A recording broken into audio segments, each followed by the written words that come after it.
inférieurs. Le pouvoir politique a toujours été au service des plus forts. Après l'indépendance, les intérêts ont pris le dessus. Jean-Jacques Dessalines, le père de l'indépendance, celui qui voulait une juste répartition, a été froidement et sauvagement assassiné. Et depuis, les inégalités se sont installées pour accoucher de cette société d'exclusion, de mépris et d'apartheid.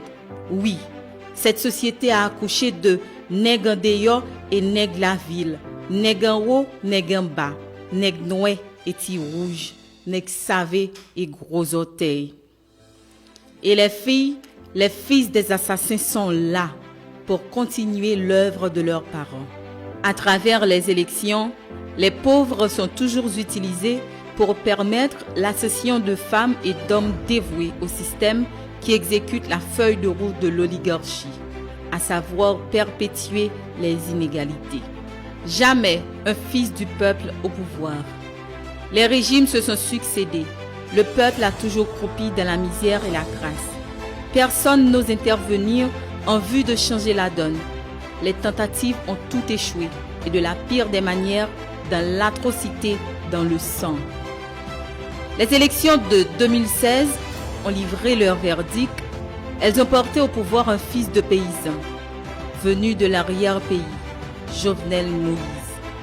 Une situation vite dénoncée par les gardes du système qui y voient un danger potentiel, une menace pour l'avenir si les paysans s'unissent autour de cette figure emblématique pour réclamer leurs droits violés, bafoués.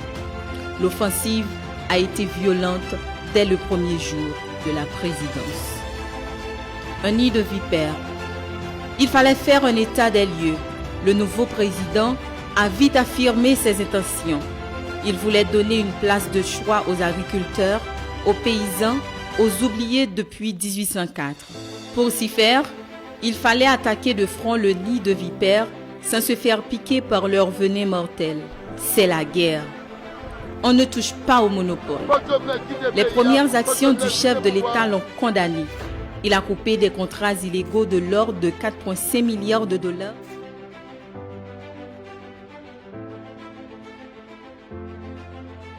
En plus de 10% des recettes de l'État. Le président a récupéré tous les équipements de l'État volés, kidnappés par certains membres du secteur privé avec la complicité de fonctionnaires de l'État.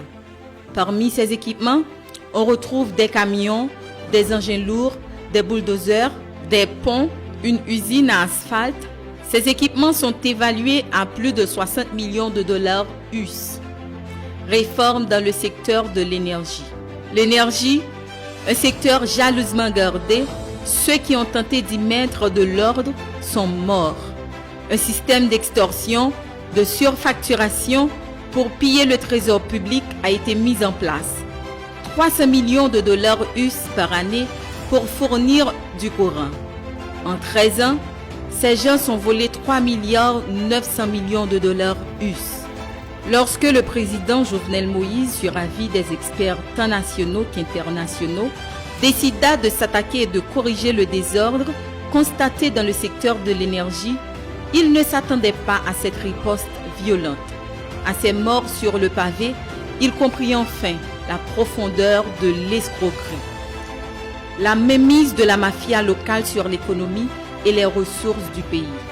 Cela lui a valu toutes les attaques, surtout les déstabilisations programmées pour l'empêcher de concrétiser ses promesses de campagne.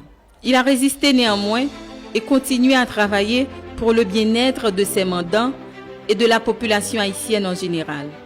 Le courant 24/24 est effectif. Il remplace le règne accablant du blackout. Importation des produits pétroliers.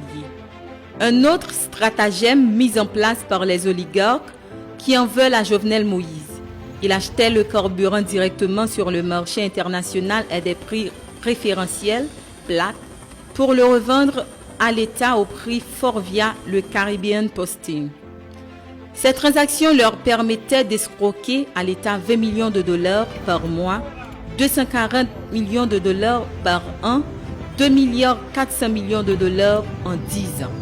Sans oublier Les vols à la pompe baptisés structure des populations subventionnaient une partie de dépenses à hauteur de 145 millions de dollars. Ils ont trouvé le moyen de voler 89%